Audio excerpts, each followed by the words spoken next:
नमस्कार। दोपहर समाचार में आपका स्वागत है।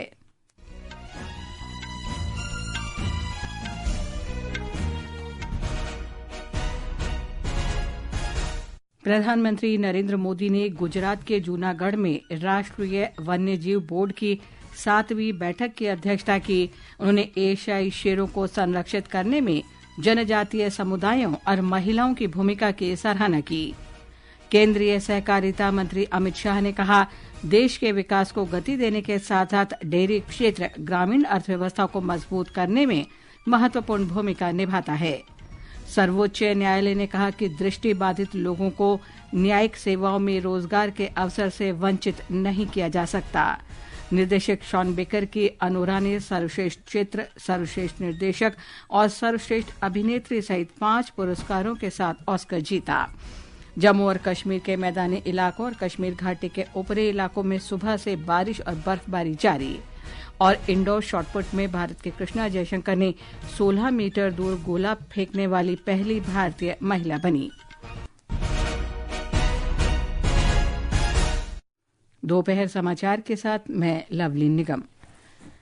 प्रधानमंत्री नरेंद्र मोदी ने आज विश्व वन्यजीव संरक्षण दिवस पर गुजरात के जूनागढ़ जिले के सासणगिर में राष्ट्रीय वन्यजीव बोर्ड की 7वीं बैठक की अध्यक्षता की। बैठक में पर्यावरण मंत्री भूपेंद्र यादव, विभिन्न राज्यों के सदस्य, इस क्षेत्र में काम करने वाले गैर सरकारी संगठनों के प्रतिनिधि, मुख्य वन्यजीव वार्डन और सचिवों ने भाग लिया। हमारे संवाददाता ने बताया कि बोर्ड की बैठक में वन्यजीव संरक्षण और प्रबंधन से संबंधित विभिन्न मुद्दों पर चर्चा की गई।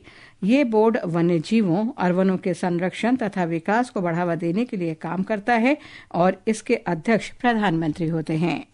सासणगिर में आयोजित राष्ट्रीय वन्यजीव बोर्ड की बैठक के दौरान प्रधानमंत्री नरेंद्र मोदी ने वर्चुअल माध्यम से जूनागढ़ में वन्यजीवों के लिए राष्ट्रीय रेफरल केंद्र की आधारशिला रखी और 16वीं एशियाई शेरों की जनगणना 2025 का भी शुभारंभ किया। उन्होंने कोयम्बतूर में मानव वन्यजीव संघर्ष प्रबंधन केंद्र का भी उद्घाटन किया। बैठक से पहले प्रधानमंत्री ने गिर राष्ट्रीय उद्यान में जंगल सफारी का आनंद लिया। प्रधानमंत्री ने वन्यजीवों के संरक्षण और प्रबंधन हेतु फील्ड स्टाफ के लिए पेट्रोलिंग बाइक को भी हरी झंडी दिखाई। एक सोशल मीडिया पोस्ट में श्री मोदी ने गिर के जंगलों में जारी सामूहिक संरक्षण प्रयासों की सराहना की। उन्होंने एशियाई शेरों के आवास को संरक्षित करने में आदिवासी समुदाय और महिलाओं की भूमिका की भी सराहना की। अपर्णा खूंड, आकाशवाणी समाचार, अहमदाबाद। वन्यजीव दिवस आज मनाया जा रहा है। ये दिन वन्य जीवों और पौधों के संरक्षण के लिए मनाया जाता है। केंद्र सरकार ने देश में वन्यजीव संरक्षण के लिए कई पहल की हैं। पर्यावरण, वन और जलवायु परिवर्तन मंत्रालय ने इस प्राकृतिक विरासत को संरक्षित करने के उद्देश्य से कई नीतियों, विधायी उपायों और पहलों की व्यापक रूपरेखा बनाई है। एक रिपोर्ट।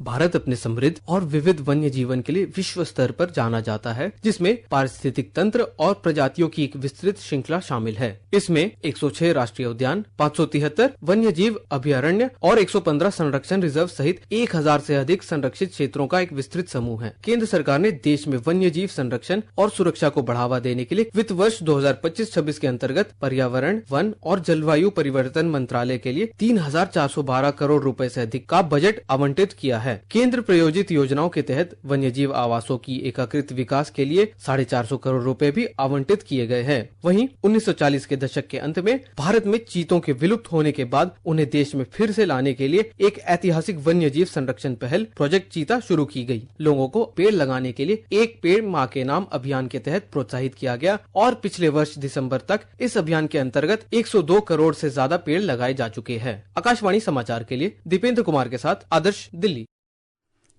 प्रधानमंत्री नरेंद्र मोदी ने सभी लोगों से अविश्वसनीय जैव विविधता की रक्षा और संरक्षण के लिए प्रतिबद्धता दोहराने का आग्रह किया है।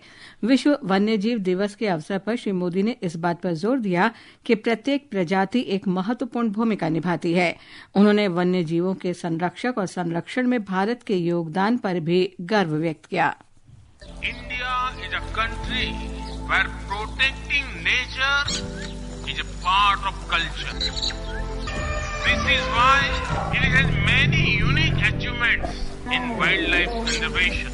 Wildlife का संरक्षण किसी एक देश का नहीं बल्कि एक यूनिवर्सल इशू है। इसके लिए इंटरनेशनल अलायंस समय की जरूरत है। केंद्रीय सहकारिता मंत्री अमित शाह ने कहा है कि डेयरी क्षेत्र न केवल देश के विकास में योगदान करता है, बल्कि ये क्षेत्र ग्रामीण विकास और छोटे किसानों की समृद्धि में भी महत्वपूर्ण योगदान देता है।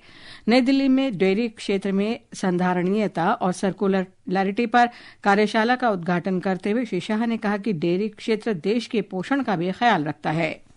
ग्रामीण विकास और भूमिहीन किसान और छोटे किसानों को समृद्ध बनाने में भी इसकी बहुत बड़ा योगदान है। एक और तो ये हमारे देश के पोषण की भी चिंता करता है, देश को दुनिया में 1 नंबर का दूध उत्पादक भी बनाने में, गौरव दिलाने में इसका योगदान है। और कृषि के अलावे इतर इनकम जो किसान के लिए बहुत जरूरी है, इसके लिए डेयरी सेक्टर बहुत महत्वपूर्ण है। इस अवसर पर केंद्रीय मत्स्य पालन, पशुपालन और डेयरी मंत्री राजीव रंजन सिंह ने कहा कि देश में दुग्ध उत्पादन में पिछले 10 वर्ष में 63% से अधिक की वृद्धि हुई है। हमारे संवाददाता ने बताया कि यह कार्यशाला सहकारिता मंत्रालय और डेयरी मंत्रालय की पहलों और नीतियों पर ध्यान केंद्रित करती है। विदेश मंत्री डॉक्टर एस जयशंकर ने आज नई दिल्ली में बेल्जियम के उप प्रधानमंत्री और विदेश मंत्री मैक्सिम प्रिवोट के साथ बैठक की और देश के साथ भारत के ऐतिहासिक संबंधों पर प्रकाश डाला। उन्होंने कहा कि वो सेमीकंडक्टर, एआई, स्वच्छ ऊर्जा, डिजिटल गतिशीलता और रक्षा के क्षेत्र में भी चर्चा कर रहे हैं। Our relations have always been good. What has been a very good, steady relationship in a range of issues, trade, industry, education, innovation, culture, today has the possibility of growing in a more contemporary format. We are discussing semiconductors and AI and clean energy and research and innovation. ये समाचार हमारी website www.newsonair.gov.in और हमारे news on AIR app पर भी उपलब्ध हैं। सर्वोच्च न्यायालय ने आज एक महत्वपूर्ण फैसले में कहा है कि दृष्टिबाधित लोगों को न्यायिक सेवाओं में रोजगार के अवसर से वंचित नहीं किया जा सकता है। न्यायाधीश जेबी पारदीवाला और आर महादेवन की एक पीठ ने 6 याचिकाओं पर फैसला सुरक्षित रखा था। फैसले की घोषणा करते हुए न्यायाधीश महादेवन ने कहा कि दृष्टिबाधित व्यक्तियों के साथ न्यायिक सेवाओं में भर्ती के मामले में किसी प्रकार का भेदभाव नहीं किया जाना चाहिए। दिल्ली विधानसभा का बजट सत्र 24 से 26 मार्च तक होगा। सरकार महीने के अंत में 2025-26 का बजट पेश करेगी। ये जानकारी नई दिल्ली में मुख्यमंत्री रेखा गुप्ता ने दी। उन्होंने लोगों को बजट 2025 के लिए अपने सुझाव भेजने के लिए एक फोन नंबर, ईमेल आईडी भी जारी की। इस दौरान मुख्यमंत्री ने बजट के महत्वपूर्ण मुद्दे भी लोगों के सामने रखे। महिलाओं को आर्थिक सहायता, स्वास्थ्य सेवा का विस्तार, सार्वजनिक परिवहन को बढ़ावा, प्रदूषण को कम करना, नौकरियां, शिक्षा की बेहतर व्यवस्था, गरीबों को सस्ती पौष्टिक भोजन, वरिष्ठ नागरिकों का कल्याण, यमुना नदी की सफाई, कल्याणकारी योजनाओं को जारी रखना जैसे महत्वपूर्ण विषय हमारे संकल्प पत्र में शामिल थे। और इसी दिशा में दिल्ली की जनता की प्राथमिकताओं का संज्ञान लेना और उसको लेते हुए बजट की रूपरेखा को तैयार करना इस समय हमारा ध्येय है। दिल्ली विधानसभा में आज सार्वजनिक स्वास्थ्य, बुनियादी ढांचे और स्वास्थ्य सेवाओं के प्रबंधन के बारे में सीएजी रिपोर्ट पर चर्चा फिर शुरू हुई। ये रिपोर्ट पिछले सप्ताह दिल्ली की मुख्यमंत्री रेखा गुप्ता ने पेश की थी। चर्चा के दौरान दिल्ली के स्वास्थ्य मंत्री पंकज कुमार सिंह ने आरोप लगाया कि सीएजी रिपोर्ट में आम आदमी पार्टी सरकार के भ्रष्टाचार का खुलासा हुआ है। भाजपा के अन्य विधायकों ने भी इस मामले की जांच की मांग का समर्थन किया। उधर जम्मू कश्मीर विधानसभा का बजट सत्र आज उपराज्यपाल मनोज सिन्हा के औपचारिक भाषण के साथ शुरू हुआ। उपराज्यपाल ने अभिभाषण में कहा कि यह बजट ऐतिहासिक रूप से महत्वपूर्ण है क्योंकि यह जम्मू कश्मीर में किसी निर्वाचित सरकार द्वारा 7 वर्ष में पेश किया गया पहला बजट है। श्री सिन्हा ने कहा कि जम्मू कश्मीर को राज्य का दर्जा देने की लंबे समय से चली आ रही मांग को पूरा करने के लिए सरकार प्रतिबद्ध है। उन्होंने जम्मू कश्मीर के बजट सत्र के पहले दिन अपने अभिभाषण में ये बात कही। My government recognizes the emotional and political significance of the statehood for the people and is actively engaging with all stakeholders to facilitate this process in a manner that ensures peace, stability and progress. It is firmly committed to maintaining peace and harmony, ensuring that the aspirations of our people are protected and inclusive society built on mutual respect and harmony. paving the path to a prosperous and peaceful future. रक्षा मंत्री राजनाथ सिंह ने कहा है कि भारत अगले 2 वर्ष में विश्व की तीसरी सबसे बड़ी अर्थव्यवस्था बनने की राह पर अग्रसर है। उन्होंने कहा कि भारत विश्व की 5वीं सबसे बड़ी अर्थव्यवस्था बन चुका है। रक्षा मंत्री ने आज नई दिल्ली में सशस्त्र सेना झंडा दिवस निगमित सामाजिक उत्तरदायित्व CSR कॉन्क्लेव को संबोधित करते हुए ये बात कही। श्री राजनाथ ने देश के आर्थिक विकास में सार्वजनिक और निजी क्षेत्र दोनों की महत्वपूर्ण भूमिका का उल्लेख किया। वह देश और तेजी से आगे जाता है, अर्थव्यवस्था की उन ऊंचाइयों को हासिल करता है जिसमें कि प्राइवेट सेक्टर अपना मेजर रोल प्ले करते हैं। प्राइवेट सेक्टर का कंट्रीब्यूशन भी तेजी से बढ़ता जा रहा है। उसे देखते हुए इस सच्चाई को नकारा नहीं जा सकता है कि 2027 आते आते भारत दुनिया की टॉप 3 कंट्रीज में आकर खड़ा हो जाएगा। यूक्रेन के राष्ट्रपति वोलोदिमीर जेलेंस्की ने अमेरिका के साथ निष्फल खनिज समझौते पर हस्ताक्षर करने की इच्छा व्यक्त की है। ये प्रतिक्रिया यूक्रेन को समर्थन देने संबंधी इच्छुक लोगों के गठबंधन को लेकर ब्रिटेन के प्रधानमंत्री कीर स्टारमर की घोषणा के बाद आई है। वित्त मंत्री स्कॉट बेसेंट ने रूस के साथ एक शांति समझौते का सुझाव दिया है। अमेरिका इस समझौते के साथ आगे बढ़ेगा या नहीं, ये स्पष्ट नहीं है। इस बीच ब्रिटेन और फ्रांस एक संघर्ष विराम समझौते पर विचार कर रहे हैं। ये समाचार आकाशवाणी से प्रसारित किए जा रहे हैं। ताज़ा समाचार जानने के लिए आप हमारे social media handle @AIR news Hindi को फॉलो कर सकते हैं। अकादमी अवार्ड्स का 97वां संस्करण लॉस एंजलिस में संपन्न हो गया है। निर्देशक शॉन बेकर की romantic comedy drama Anura 5 Oscar जीतकर इस समारोह की सबसे बड़ी विजेता बनकर उभरी है। एक रिपोर्ट। एड्रियन ब्रॉडी ने द ब्रूटलिस्ट के लिए श्रेष्ठ अभिनेता का ऑस्कर पुरस्कार जीता है। फिल्म एनोरा के लिए मिकी मैडिसन ने श्रेष्ठ अभिनेत्री का ऑस्कर अपने नाम किया। एमिलिया पेरिस में जोय सल्डाना ने अपनी भूमिका के लिए श्रेष्ठ सहायक अभिनेत्री का ऑस्कर पहली बार जीता है। सल्डाना जब इस अवार्ड को लेने मंच पर गई तो वे रोने लगी। I am the first American of Dominican origin to accept an Academy Award and I know I will not be the last.